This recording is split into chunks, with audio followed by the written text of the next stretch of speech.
What's up, guys? Welcome to Daily Dose of Reddit. This is your host, Zach, and today's subreddit is r/StoriesAboutKevin. Alright, this story's called Kevin Thinks That the Bahamas Are a U.S. State. What a dummy!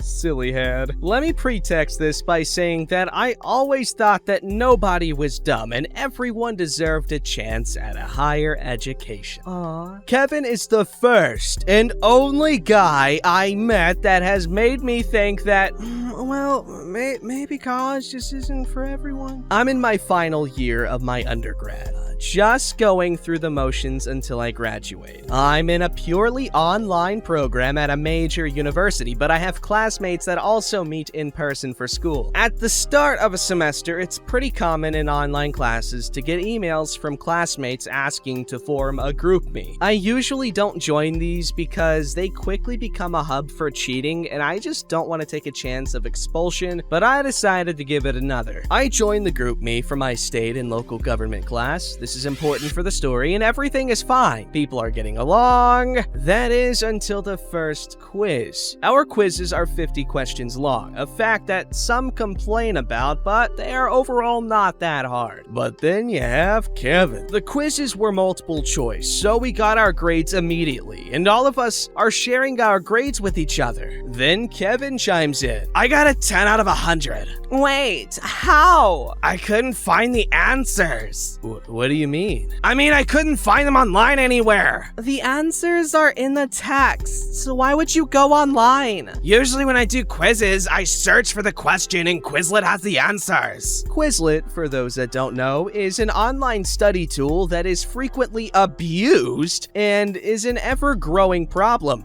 What are you, a narc? To combat this, our professor specifically stated in an email to us that he changes the format and wording of the quizzes each semester in order to combat cheating. I explained this to Kevin. Well, that's stupid! Nobody responds, and the group is quiet until the first essay is due. I thought that the issue with Kevin was a one-off, but nope. When he got back the grade for the essay, the group again was chatting away about grades, and in rolls Kevin. In these essays, we're asked to compare the different aspects of two different state governments. I got a 30. Hey, he improved. Literally, how? It's not my fault. The professor said in his comments that one of my states wasn't a state. I already emailed him about it. Thinking that a political science professor would clearly know what is and isn't a state, I asked Kevin what states he chose. Florida and Bahamas? Are you joking? No, I'm not joking.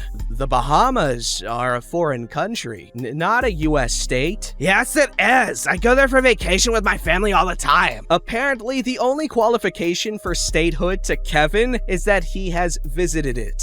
No, they aren't. Yeah, they are. The professor already emailed me saying he made a mistake. All of us clearly knowing that he's lying about that just don't respond, and the group is quiet again. Kevin doesn't chime in for the next few quizzes or essays, so we thought he might have dropped the class. But nope. He chimes in randomly one day during the week and asks if he can borrow someone's essay to get pointers. I don't pay any attention to it, but one person who finished theirs chimes in to help him out. Later on, we're getting our quiz grades in and people are talking about them. Then Kevin chimes in. I got a 20. Bruh, I thought maybe that this time the answers would be online this time. Wait, have you been trying this every week? Yeah? And are the answers ever online? No, but they have to be there at some point. I just exit out the app at that point because of the sheer stupidity. Then essay grades roll around and this is magical. We're all comparing grades and giving tips on how to improve our writing. Then Kevin comes into the conversation pissed off. I got a 0. And the professor said I was gonna be cited for academic dishonesty.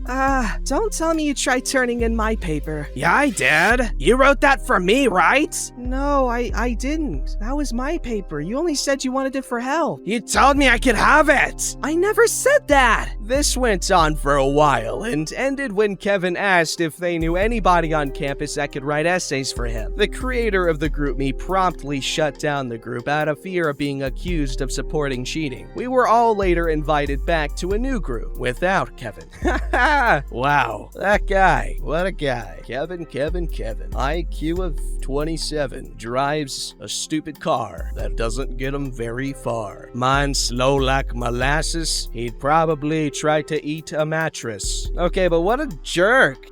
Literally freaking plagiarizing someone's essay. You want to be stupid. You have to be stupid. This story's called Kevin Sells a Car for $20. Oh god. Hello Reddit. I have talked to Uncle Dave again and was retold this story so it doesn't look like a fantasy I pulled out of my ass. Also, the original post was my first Reddit post and I got many facts wrong because of my hearing loss, and that I originally heard this story a few years ago. So without further ado, here's his story. So back in the early 90s, my uncle was walking home at around 2 a.m. He forgot the reasoning why, but he remembered that he ran into a Kevin. This Kevin looked a bit deranged and was clearly an addict of some sort. Kevin engaged with Uncle Dave and begged for $20. Uncle Dave knew that he was an addict and he didn't want to give him the money. Kevin then said he would sell his car for $20 out of desperation. This caught Uncle Dave's attention, but it was a piece of crap car according to him, and in a final act of desperation, Kevin told Uncle Dave that the car was a 1979 Monte Carlo. Now, if you're like me and don't know anything about engine values, according to Uncle Dave, that engine would be worth roughly $15,000 today. Wowza. So Uncle Dave immediately took the car home. When he got home, Grandpa ran outside barefoot in the Michigan snow yelling why the hell he brought home such a crappy car. Uncle Dave argued that the engine was a Monte Carlo, but Grandpa only saw an old motor. It took a while, but Uncle Dave convinced Grandpa to keep the engine, and he hoisted it out of the car. Now with the engine out, he had no use for the chassis, and Grandpa didn't want it there either, so the next morning, he called his buddy to tow the car back to where he got the car, tossed the keys on the driver's seat, and abandoned the car. He sold the Monte Carlo for $10,000 not long after, and used that money to buy himself a new truck. And since I did this in my original post, I might as well do it here by including a bonus story I still don't know where it belongs. So in the early 2000s, Uncle Dave and some of his friends decided to go fishing up north in the upper peninsula,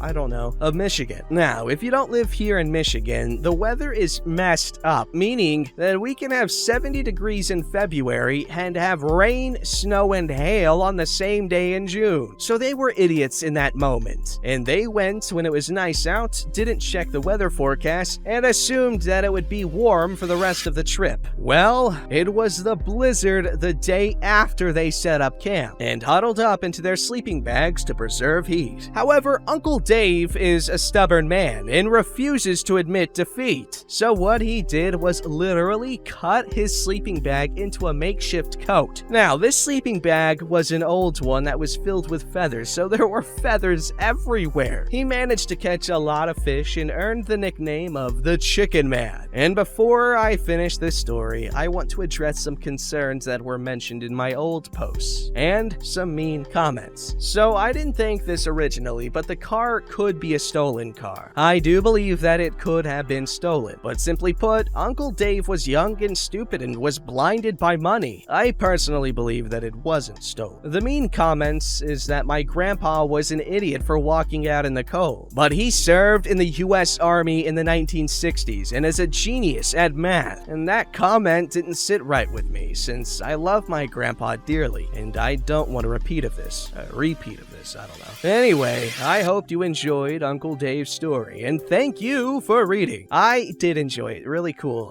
So I don't know a lot about cars. I'm trying to get into them, alright? I'm playing Need for Speed. Yeah, I know. Big first step, I know. I don't know about Monte Carlos, but I'm gonna take your word for it. Wow, what an idiot.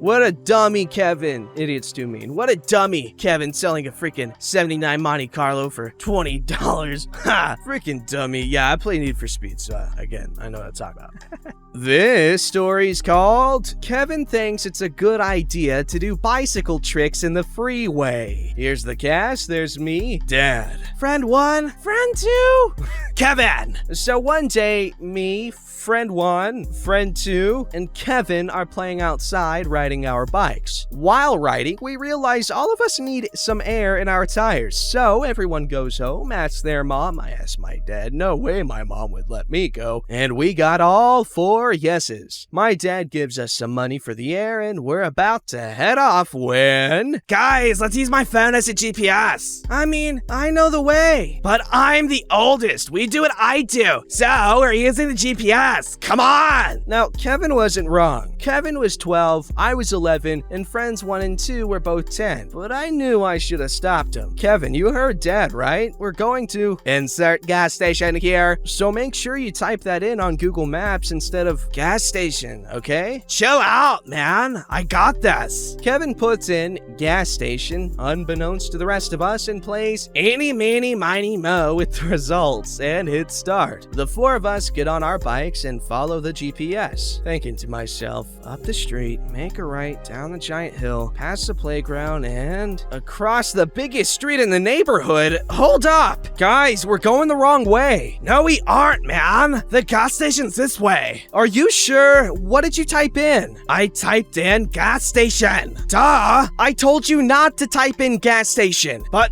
man, look! He shows me his phone upside down. He didn't have auto rotate on. Give me that!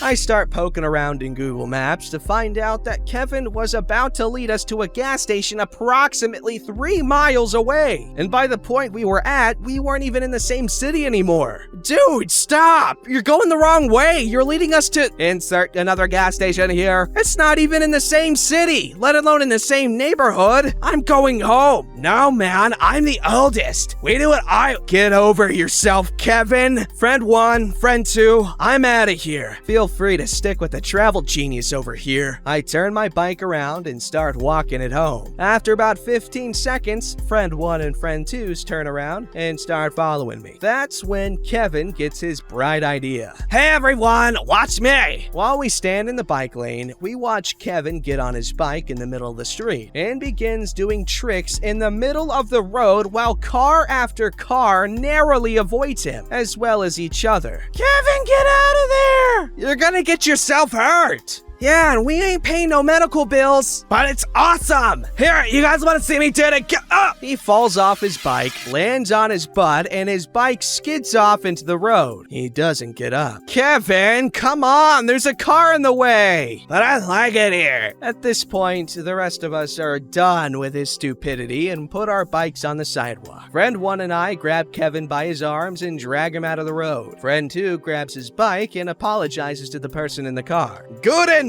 We eventually got to the right gas station and never trusted Kevin with a GPS since. Go ahead. That sounds ridiculous, but it seems like a little cool movie I'd watch when I was a kid. I never did anything like that. It took me till I was 16 to take my bike out and go to like somewhere down a highway. And I got in so much trouble. Oh my god. I went down a highway on my bike when I was 16. I got in so much trouble because they're like, yeah, you're gonna get by a car. And I took it like a mile or two to Whataburger with my little cousin. It was really fun though. And we took it a little bit further to my uncle's house. We got in so much trouble.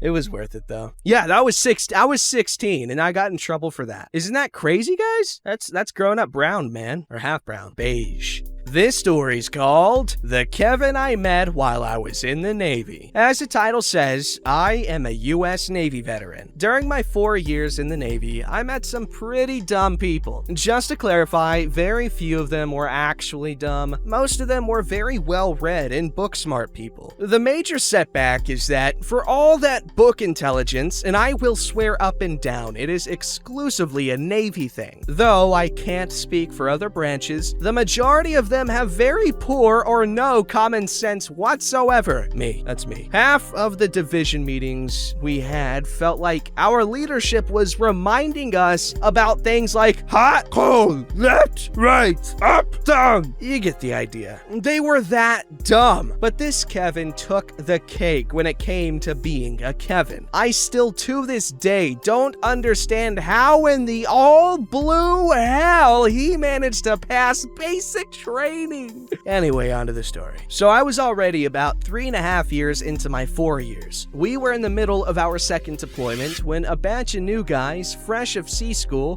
where you learn specific Navy rate, come onto our ship. A lot of seamen came onto your ship.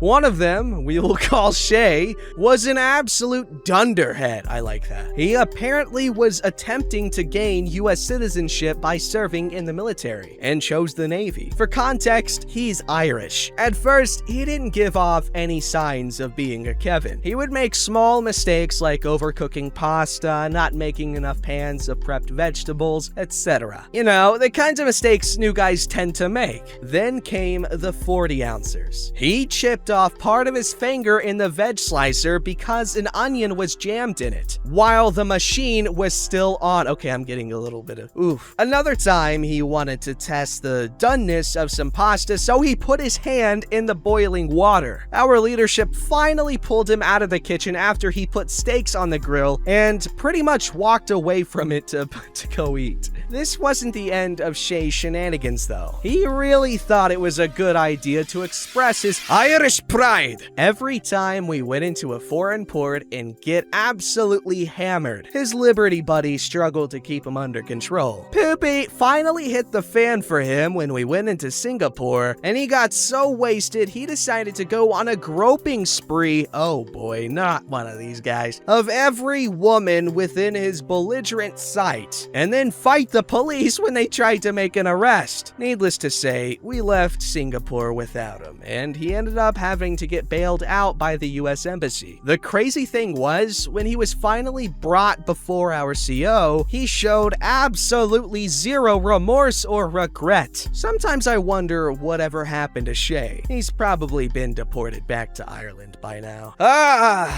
That's my kinsman, probably. In case you don't know, I'm a certain percentage Irish. Pretty cool, right?